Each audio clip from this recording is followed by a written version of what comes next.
നമസ്കാരം. Aroor vision news ചാനലിലേക്ക് സ്വാഗതം.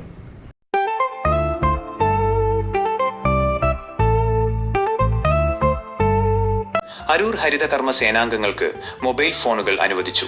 അരൂർ ഗ്രാമപഞ്ചായത്തിലെ ഹരിതകർമ്മ സേനാംഗങ്ങൾക്ക് മൊബൈൽ ഫോണുകൾ വാങ്ങുന്നതിനായി വായ്പ അനുവദിച്ചു. 35 മൊബൈൽ ഫോണുകൾ വാങ്ങാനാണ് അരൂർ 2574 നമ്പർ സർവീസ് സഹകരണ സംഘം വായ്പ നൽകിയത്. സംഘം പ്രസിഡന്റ് ബിജു പി ജോസ് അധ്യക്ഷത വഹിച്ച ചടങ്ങിൽ പഞ്ചായത്ത് പ്രസിഡന്റ് രാഖി ആന്റണി തുക ഏറ്റുവാങ്ങി. പഞ്ചായത്ത് അസിസ്റ്റന്റ് സെക്രട്ടറി, സംഘം സെക്രട്ടറി സെൽവരാജ്, ഭരണസമിതി അംഗങ്ങളായ KV അജയൻ, സുനിൽ P, തെക്കേമഠം, ഷീല കാർത്തികേയൻ എന്നിവർ പരിപാടിയിൽ പങ്കെടുത്തു.